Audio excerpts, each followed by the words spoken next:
नमस्कार मित्रों। Police sub inspector special जुलाई माह के करंट अफेयर्स के बाद हम लोग जून की current affairs newspaper related cover कर रहे हैं। हम लोग 1 जून से स्टार्ट कर रहे हैं।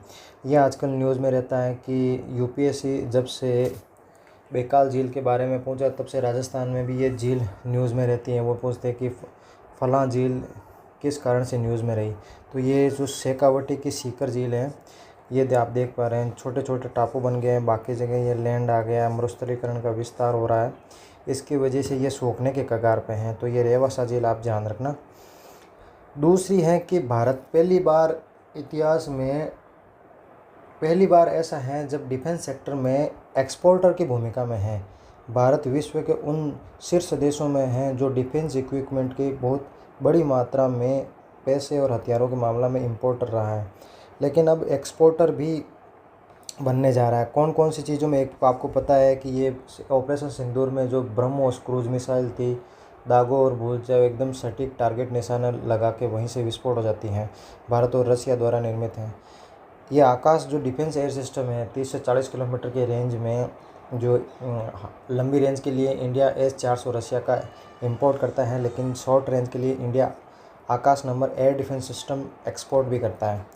जो लाइट म्यूनिशन है, ये एक तरीके का दागो और भूल जाओ टाइप का आत्मघाती ड्रोन है। ये तब तक मंडराता रहता है आकाश में जब तक कि उसको टारगेट नहीं मिल जाता। जैसे ही टारगेट मिलता है वो वहाँ से टकराते खुद को अपने आप को ख़त्म कर लेता है।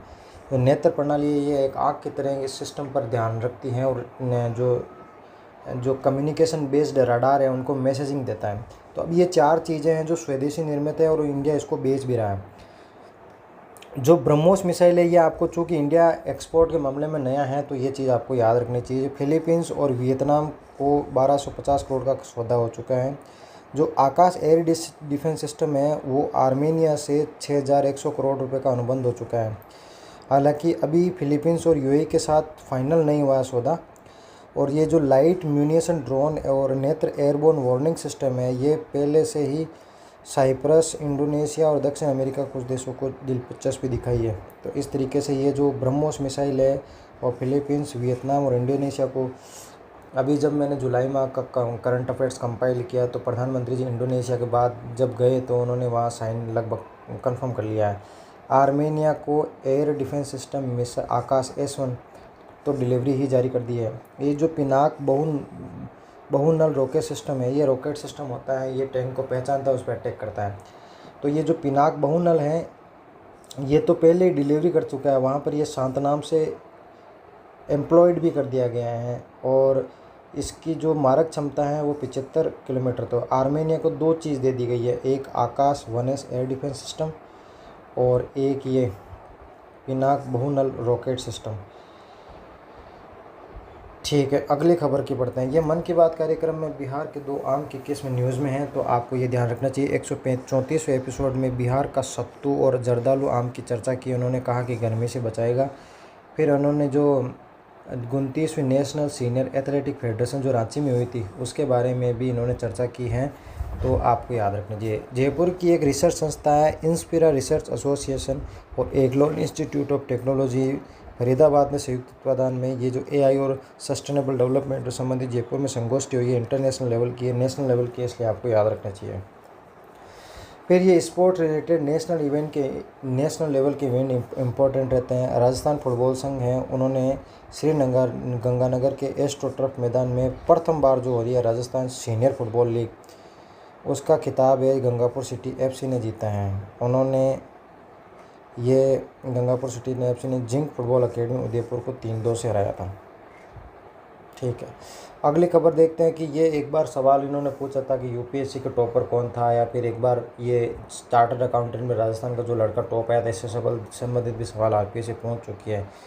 तो इस बार जो JEE एडवांस है वो IIT रुड़की ने करवाया है। उसमें पहला नंबर तो सुभाष कुमार का है बिहार के, लेकिन दूसरा नंबर का जो कबीर छिल्लर हैं जिन्होंने 329 नंबर लाए हैं वो राजस्थान के कोटा का है। तो ये आपको ये इन्फॉर्मेशन याद रखनी चाहिए। ये जो भी व्यक्ति निधन होता है, फेमस पर्सनालिटी, उनसे संबंधित सवाल फ्रीक्वेंटली आते हैं। तो पार्श्व गायिका है सुमन कल्याणपुर, उनका निधन हुआ है। इन्हें 2023 में पद्म भूषण मिल चुका है। आपको पता है कि पद्म भूषण की 3 कैटेगरी, भूषण, विभूषण और पद्मश्री।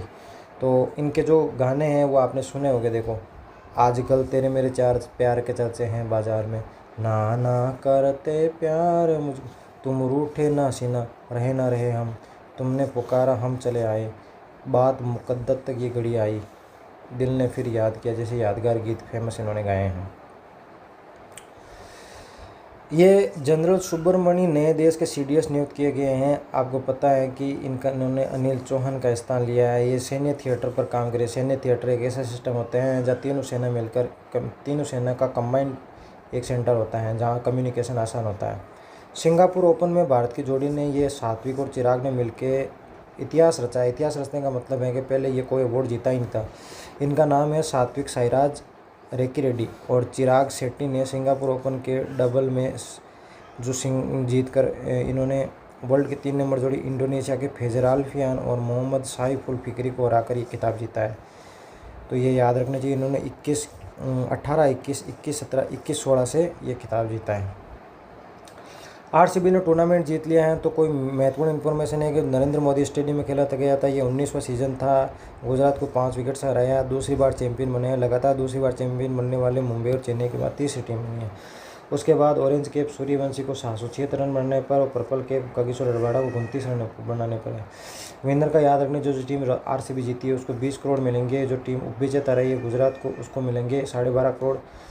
जो टीम तीसरे और चौथे नंबर पर ये तीसरे बड़े राजस्थान को 7 करोड़ और हैदराबाद चौथे नंबर पर उसको 6.5 करोड़ रुपये मिलेंगे। आज के अखबार में इतना ही था। धन्यवाद।